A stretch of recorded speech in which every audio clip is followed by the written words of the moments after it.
Hello everyone and welcome to this video. Now today I'm going to be doing something a little bit different, just a bit more like of a kind of random sort of discussion video where I'm going to be talking about brothers in bands. So this could perhaps turn into like a VC thread possibly, like if people find it like interesting enough, because there's going to be bands here like with like brothers in them, which I'm not going to mention like in like this video. I've picked out 12 here like off like my favourites, and yeah, just thought that I'd be discussing it because I think it's quite an interesting subject, like in like a way how the kind of different kind of sort of like sibling relationships can kind of like sort of go like in like different bands. Like some like the relationship like can like endure and they can become really close. Others, you know, it is what kind of can destroy bands like as well.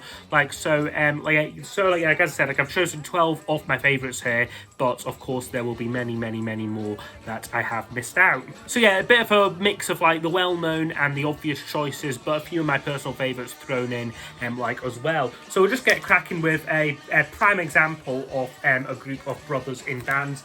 The Beach Boys, of course. So you've got the brothers Wilson here. You've got like Brian Wilson, Carl Wilson, and Dennis Wilson forming the main nucleus like of the Beach Boys. And then you have like other guys like as well coming and going. Mike Love and Al Jardine, Bruce Johnson, like at various points like in like the band's lineup. But no, like the brothers Wilson very much like the kind of like the core like of like the Beach Boys, but all very different kind of personalities. Like, I mean, you have Brian Wilson, like the creative genius like behind like the band. You had Carl Wilson, more of the kind of I guess like the business brain like of like the group. He very much I think it was very much down to Carl that like the band kind of stayed together throughout the kind of 70s and 80s, you know, some quite difficult periods like for them. Like it was very much Carl like who sort of like drove them like to sort of like continue playing, basically continue making albums like throughout like that period. And then you had Dennis Wilson like as well, who was a drummer and was more the kind of party Beach Boy, like I'd say, you know, like he kind of was the kind of typical kind of like rock and roll lifestyle, a lot of drugs, a lot of like sex, drugs and rock and roll kind of thing, but also personal issues like associations with some questionable characters as well, like in like his life. So all very different kind of personalities, quite distinct personalities, but all like I think remained very close like throughout like their like sort of like their like career, and very much banded together like when needed to. So the Beach Boys, a great example there of three brothers in a band.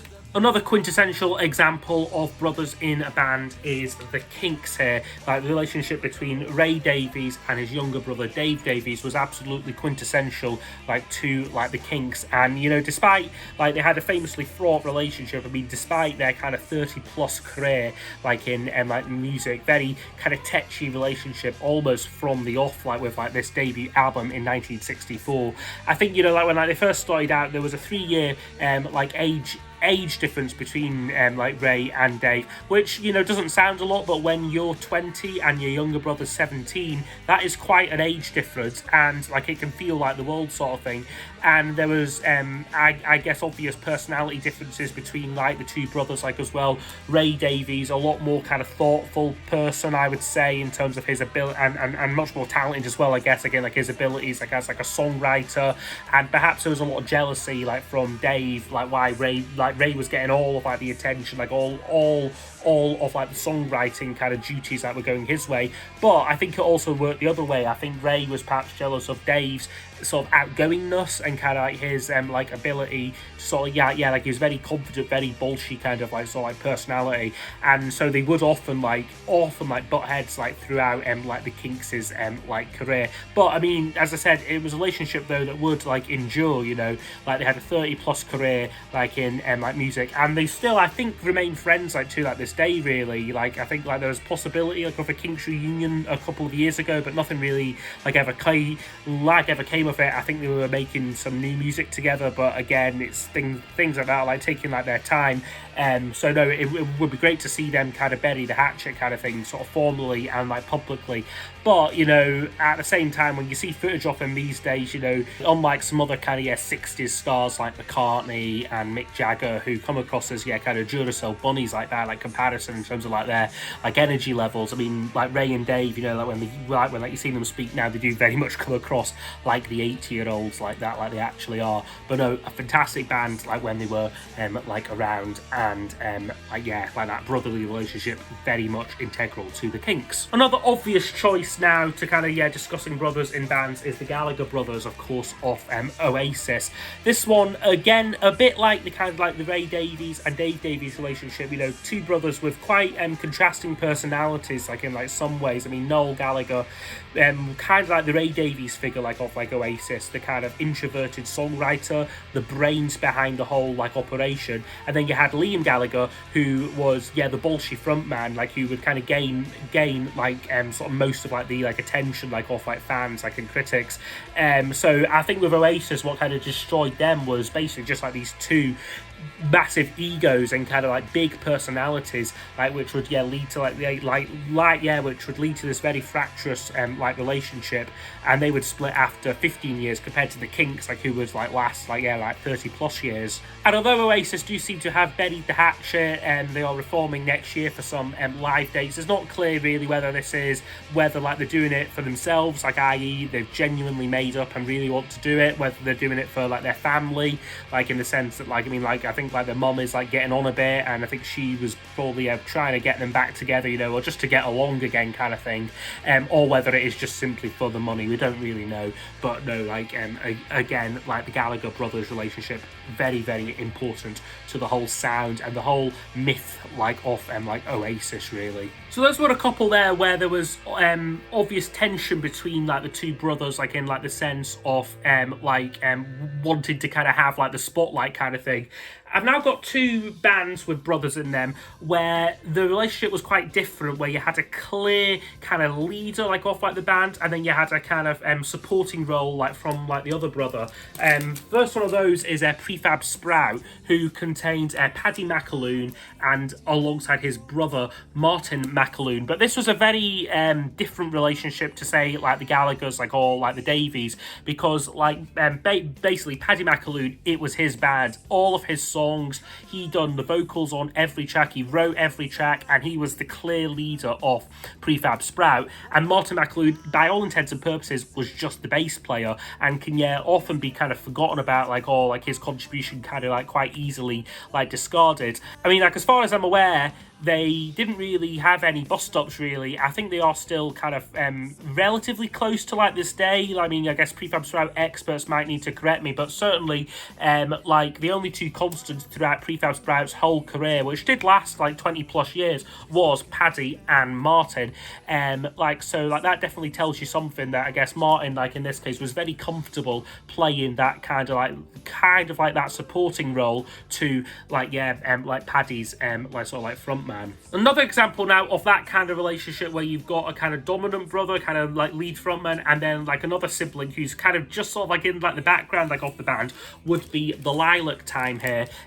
Like one of my personal favourites, like not like an obvious one like by like any means, but basically here I've got a better photo here here like off them here. So you've got Stephen Duffy, who was the main leader like off like the band. Now he'd already had basically a whole career before they got round to the Lilac Time. Like he was a bit of a one-hit wonder like with a track called Kiss Me, and then he like formed the Lilac Time like with a few other guys alongside Nick Duffy, his brother, who very much provided a lot of the kind of folky kind of rootsy elements like of like the Lilac Time. So Nick Duffy played the banjo, he played the accordion, like he really added that kind of like very like acoustic folk sort of like element to like their music, which makes them so unique, and what really makes them stand out like amongst like the time period that they were like around. Now unlike the Prefab Sprout example where Martin was very much in the background playing bass, that's all he did, there was Nick Duffy though was afforded the opportunity to sort of like contribute to the band. So he did a few B-sides, certainly like the last two tracks in here like are both Nick Duffy instrumentals here, so they did let him like contribute like to like the band, but it was very much the Stephen Duffy show like for like the most part. and yeah, with Nick Duffy playing like the supporting role. Next kind of sort of subcategory of kind of brothers in bands now are ones for me where where there's like a true partnership and like a true collaboration which has kind of stood like the test of time. So we'll kick that off with Jesus and Mary Chain, who contain the brothers Jim and William Reed.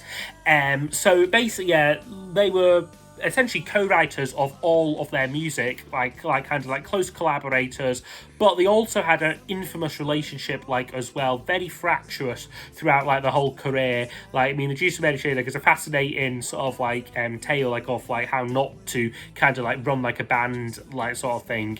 Very fractious, often getting into drunken bust-ups, including like on stage. William would say that after each tour we wanted to kill each other, and after the final tour we tried. So they did have this kind of extended hiatus, but they have got back together. They've been making a good number of albums in recent years, but I think they very much treat their relationship nowadays as professional songwriting partners rather than sort of brothers. I think that kind of ship has kind of sailed, that they very much are just kind of professional sort of songwriting partners now. But a very interesting relationship between two brothers there. Another example of that, and funnily enough, another pair of Reed brothers from Scotland, the Proclaimers, Charlie and Craig Reed here.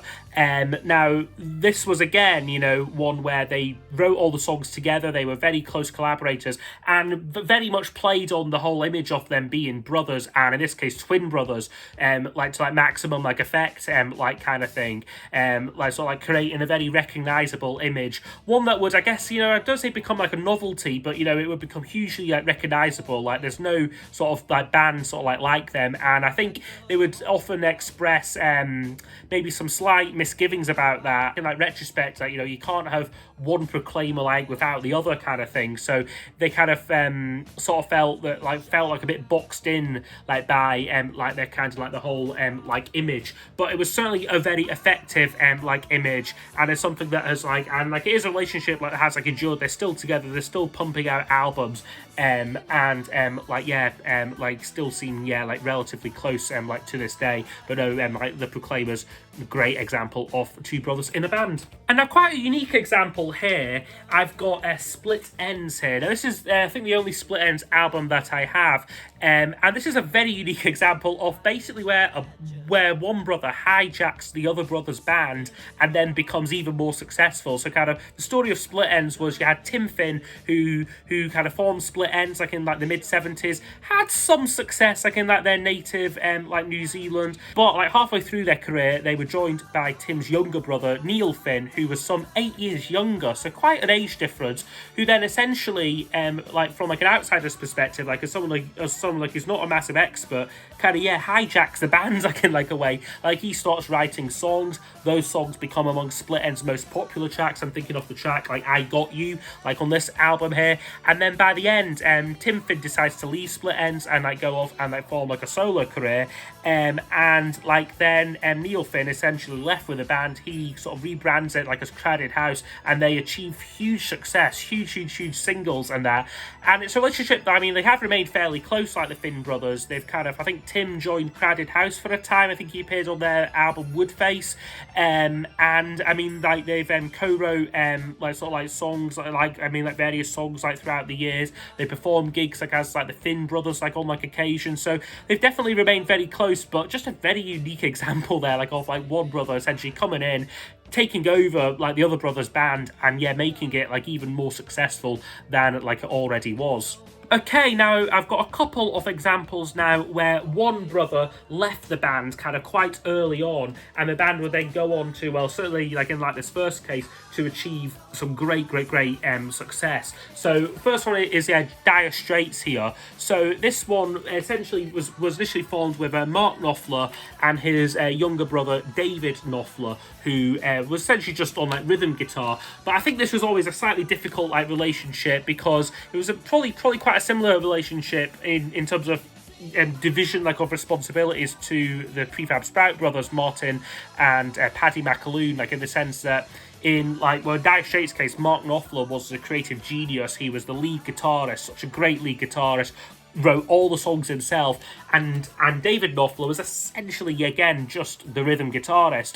And it was, I think, in this case, a relationship that David Knopfler wasn't too comfortable with, or one that he kind of grew out of fairly quickly. He would be gone by Dire Straits' third album, Making Movies. And he would, although he would try and have a solo career, I think he did make a few solo albums, David Knopfler. I think he did a few soundtracks. Ultimately, you know, like, he would essentially become a bit of like a figure like of like obscurity, while the band that he left, Dire Straits, would essentially enter the commercial stratosphere with albums like Love Over Gold and Brothers in Arms. So yeah, maybe, I'm not sure if that's a decision like David Knopfler regrets, perhaps leaving Dire Straits, but no, an interesting example there, like of one brother leaving the band quite early on. And another example now of that kind of similar thing going on, like where one brother would like leave like the band fairly early on, a real personal favourite band of mine, Paisley Underground's finest, The Rain Parade here. So this one consisted of David Roback on guitar and vocals, and Steve Roback on bass and vocals. They were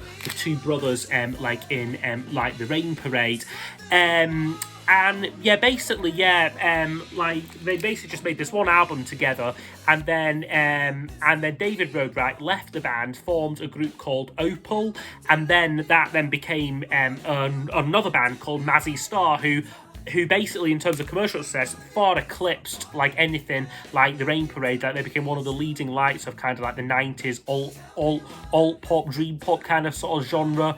And yeah, he would achieve some great like acclaim, like, and like success, like what would like I said, well eclipse anything The Rain Parade like achieved. So that's an example, almost the opposite, like of like the Dire Straits case, where one brother leaves the band and then goes on to achieve success even greater than the band that he left. But no, The Rain Parade, fantastic group. And I'll just finish off the video now with a couple of some slightly more modern examples. Again, two of my absolute favourite bands here. So we've got Field Music here from Sunderland. These are the brothers Brewis, containing Peter and David Brewis. And essentially they are multi-instrumentalists. They make some great kind of new wave, kind of quirky inspired kind of pop, quite, if you're into things like Sparks and kind of 10cc, but also hear a bit of Talking Heads in them, you will really enjoy Field Music. They've been going quite a few years. This is from 2007, their second album called Tones of Town. It's the only album where they're actually on the artwork, so you've got Peter Brewis there and David Brewis just up at the canteen there. And yeah, I mean, they're incredibly talented like musicians, like, because they just kind of swap instruments. Like, they both play the drums, they both play guitar, they both play bass, and yeah, it's just an incredibly creative, incredibly fruitful relationship like that, like they've got, and yeah, have managed to create some really great albums. So yeah, Field Music, another fantastic group with brothers in the band. And just to finish off now, we have got the Lemon Twigs here. This is an American duo from Hicksville, Long Island, New York, containing Brian and Michael DiGiorgio as the brothers, who, yeah, again, like Field Music, both multi-instrumentalists, both songwriters, both incredibly talented and play everything like on like their albums. They've got a great discography, the sound is very much throwback to kind of 60s pop, 70s glam, as well as more kind of artsy stuff like thrown in like as well. And yeah, again, like the brothers, but they seem again very close. Both have the same kind of musical influences, and both very much like lock into place, like they're on the same page, like when it comes to like making like their music, and like yeah, just make some fantastic like throwback pop really. So yeah, the Lemon Twigs, another fantastic couple of brothers in a band. Yes, that's been this video, talking about some of my favourite bands with brothers in them. So yes, I hope you have enjoyed the video. If there's any bands that I've missed out, please do let me know, like in like the comments. I would maybe be interested to hear what some of your favourite like bands with brothers in are. And yep, I will see you all next time for the next video. Goodbye.